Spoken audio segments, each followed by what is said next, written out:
We are now learning from breaking bombshell news out today that Charlie Kirk's killer was living a double life. His trans boyfriend and roommate is now fully cooperating with the FBI and spilling the beans on everything. I'll share what we know up to this point.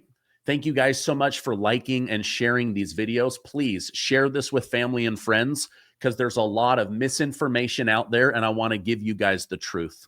Okay, first thing that I just absolutely have to bring to your attention is people on the left are circulating a photo, an edited photo of Tyler Robinson wearing a Trump American flag shirt. This is not right. This is not correct. So an account with 5 million users on X photoshopped Tyler Robinson in his dorm room in a normal shirt. They put a Trump shirt on it, and then they zoomed in and said that this is the Trump terrorist that killed Charlie Kirk. That is incorrect. That is false. You can see, look at the hat, the glasses, the bed behind him. It's the exact photo, but they've done Photoshop to try to connect him to the Make America Great Again movement, to Donald Trump, and to MAGA. Do not fall for it, and share this with others, because we have to get the truth out about what's really going on in this situation. All right, now some bombshell news came out. More details are coming out about the rage Tyler Robinson had for Charlie Kirk and right-wing politics. Yesterday, it came out that Tyler Robinson was the assassin. It also came out that he's a white male from southern Utah that was raised in a traditional home with a mom and dad and Judeo-Christian values. This new information unleashed hell on the internet. People were saying, see, he's not black. See, he's not trans. You see, he's a violent MAGA. He is a Trump fan. They killed one of their own. This is white on white crime, over and over and over again. Well, now we're learning that, yes, this young man was raised that way, but in the last 4 years, he's had a 180-degree turn since leaving home and graduating high school. This guy was deep into the dark web of left-wing ideology and left politics. He was even living with his transgender boyfriend. So this is what we're learning today. Tyler Robinson reportedly has been living with a transgender partner. They don't say a boyfriend, but a partner who was transitioning from male to female, according to law enforcement. Now, the partner is coming forward and working with the FBI to help them better understand. They're going through cell phone, computers. What videos was he watching? What articles was he reading? Where was he getting all of his information? Now, the person is described as Lance Twigg and is a biological male that identifies as female and was in the process of transitioning while living together and dating. Again, this is just the news that's out today. But this person is fully cooperating with the FBI. Now, we don't know that there's any involvement, so I don't want any hate heaped upon this person, but obviously there was a lot more going on than we know. And so we've got to get to the bottom of this situation. Now, authorities credit communication between Robinson and Lance, primarily text messages, access to Discord chats, as pivotal in identifying and even apprehending him. The roommate shared messages from an account named Tyler discussing a rifle drop point, instruction for retrieving and hiding the weapon, and reference to bullet cases matching those at the scene. These exchanges helped confirm Robinson's involvement shortly after surveillance images were released, leading to his surrender with his father's assistance. Now, did you hear what I just said? So let me just read this to you guys one more time. The roommate shared a message from an account named Tyler discussing a rifle drop point, how to retrieve and hide the weapon, and reference to the bullet casings matching the crime scene. I don't think that this is one person. Here's what's been bothering me personally. And I showed you guys this yesterday. There's video of him on a Ring doorbell camera on 800 Street. He's walking and limping. Many people thought he had injured himself from dropping. Then it was discovered based on timestamps that this was him walking to the event. And he's limping probably because he has a gun in his pants. Either that or to throw off the Ring doorbell cameras that he was somebody else, right? Like, oh, it couldn't have been this limping guy because we have the runner running and jumping off of a roof, right?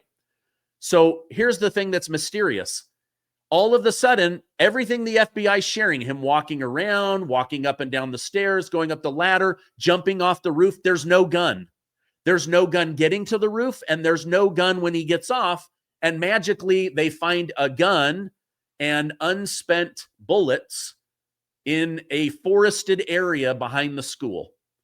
So how did he get the gun in, and how did they get the gun out? Something is not adding up. But according to this roommate, under this Discord chat named Tyler, instructions on rifle drop-off, hiding and retrieving the weapon, and the bullets described. Now, investigators are examining the roommate's insight, trying to better understand the thinking of Tyler Robinson. Now, reports indicate that he comes from a conservative family in Utah, had been deeply indoctrinated over the last couple years with leftist ideology.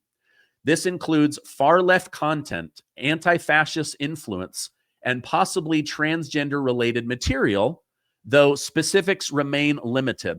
The bullet casings at the scene were engraved with phrases from video games and an Italian anti-fascist song, but early claims of transgender ideology were debunked and then later were made true, and now everyone's saying, what is the truth? Because how did the gun get there, and how did the gun get into the woods? None of it's making sense. And did you know that as of right now, the FBI is admitting we don't know where the discharged bullet is? Is it in Charlie's body? Probably not. There's nothing behind. So that is missing, although they say it's been shipped to Quantico for examination. So a lot coming out. So, you know, he wasn't trans, but it seems like he might have been dating somebody, and he was definitely on the dark web learning all about leftist ideology, wokeism, DEI, all of those things that are now proven to be so damaging to young minds. So that is the breaking news that I wanted to share. And as I know more, I will come on and share more with you.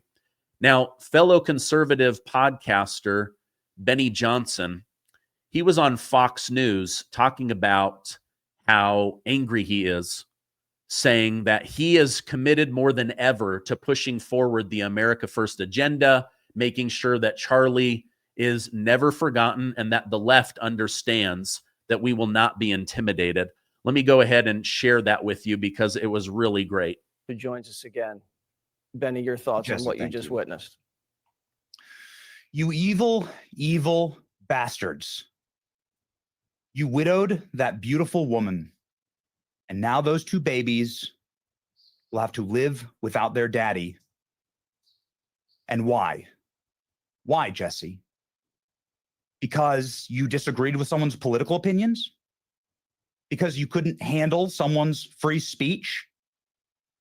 Because of the First Amendment? Charlie Kirk wasn't killed because of the Second Amendment, Jesse. Charlie Kirk was killed because of the First Amendment. What kind of a country is this? What kind of a movement is the left now?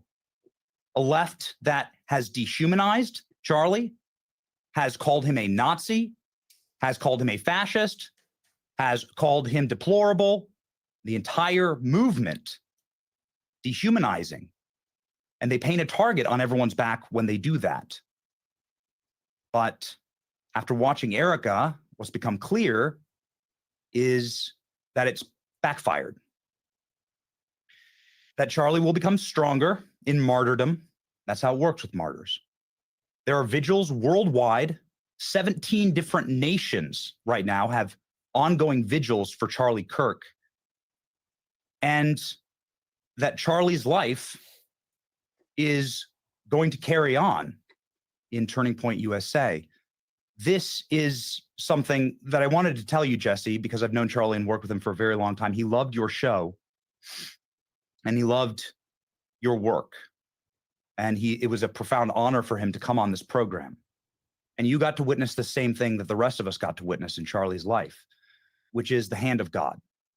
I don't think I've ever witnessed a miracle before, but watching Charlie work and watching what he was able to build and watching the prophetic nature of what he said and the work of his life, I know that I witnessed a miracle.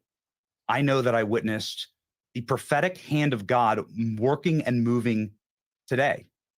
And God is the author of life and death, and he chose to bring Charlie home. I won't ever understand why. I don't know, but I know this. He is a Christian, an American martyr, and we'll remember him by continuing his work. So help us, God. Benny, thank you so much. And we love Charlie and we love everybody at Turning Point and you, of course. And Erica, I'm just in awe of. I'm in awe. That was something like I've never seen before. Thank you so much for joining us. Please come on Jesse Waters Primetime anytime. All right. If you didn't see Charlie Kirk's widow, Erica, give a very composed speech last night, it's already got millions and millions of views. I personally would not have been that calm or composed. It's wild. And yet, as Nancy Pelosi says, we can't control what our voters do or the messages that they receive. Like, we spew all of this rhetoric, but we don't make them go do violent things. Like, we can't control what our people do. Oh, that's weird, because you guys were saying that everyone was under the control of Donald Trump and that Trump ordered the hit on the Capitol, even though he had nothing to do with it. But now that it's on her side, she's saying, oh, we can't control people. And Congresswoman Jasmine Crockett, she said, if I call Trump a wannabe Hitler, I'm not telling anybody to take him out just because he's like Hitler.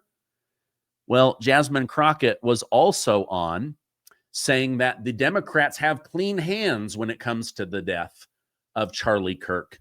But then listen to what she was agreeing with over on MSNBC. But this is a war. This isn't a battle. And we absolutely will win this war. It is a war. It is indeed a war. And I have to say, they have won some battles, Jasmine, but we have to keep our eye on the war, and everybody needs to pick up a weapon and get involved, because this is for the safety and lasting of the country. So our words don't encourage violence. Our words are clean. We can't determine what our people will do when we tell them how evil Trump is or how evil Charlie Kirk is. But then we're at war and everyone needs to pick up a weapon and fight. We are at war. So what message are you sending people? These are the most evil people on the planet. They're equal to Hitler. We're at war. Pick up a weapon. And then they say all of the violence comes from the right. Give me a break. This is just pure propaganda. Absolutely propaganda. Now, former U.S. cybersecurity expert Mike Benz, he's been on the show a couple of times. He says, you know what? It is time for a public firing squad so that people can see with their own eyes that there is consequence for bad behavior. Let me go ahead and play that for you. As soon as we find this monster, I want him strung up. I want crows to eat his insides out.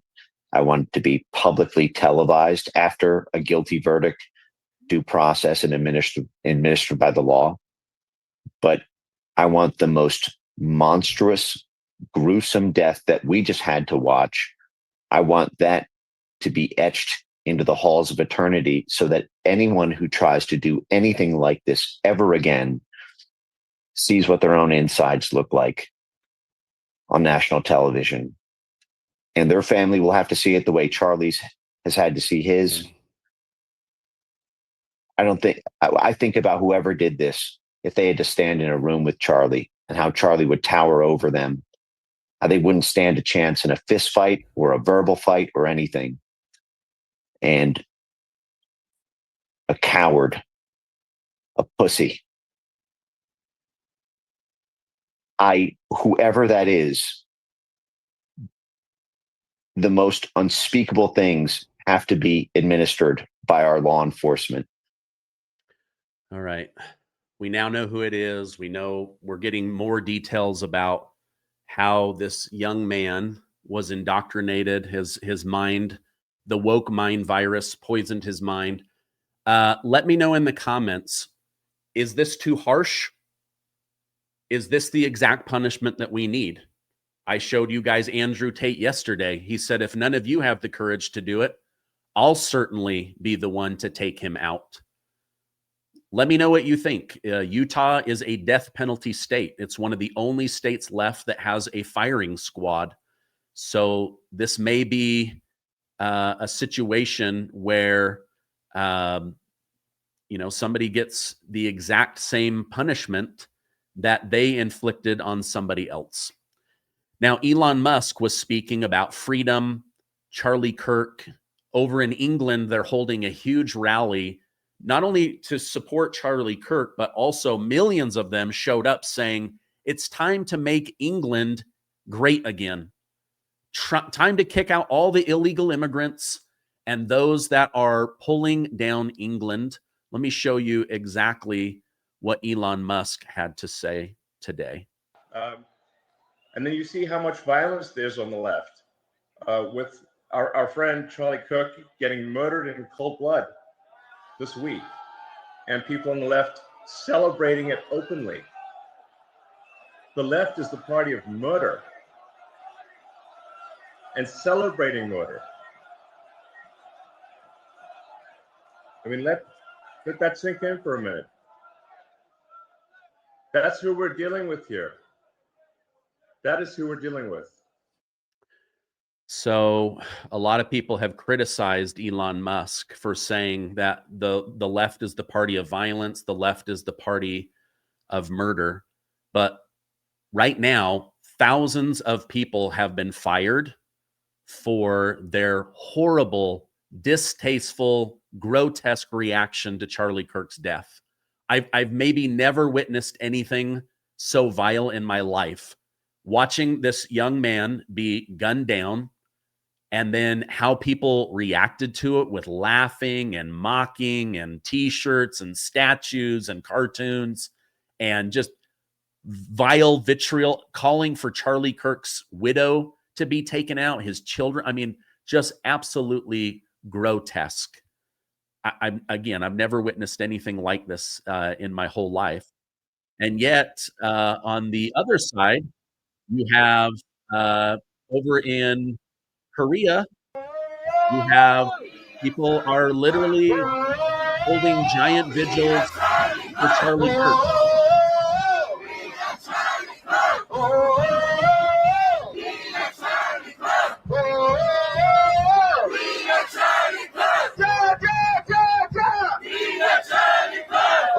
So in 17 nations, they're holding vigils. And in South Korea, even though they speak Korean, they're chanting, "We are Charlie Kirk."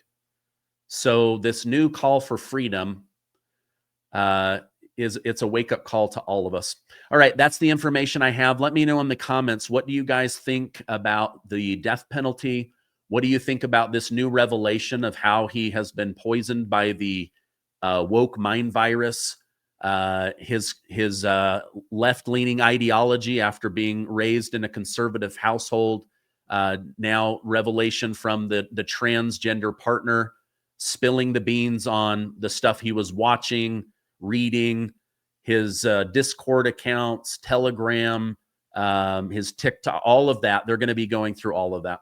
All right. I love you guys. Stay safe, and I will see you on the next one.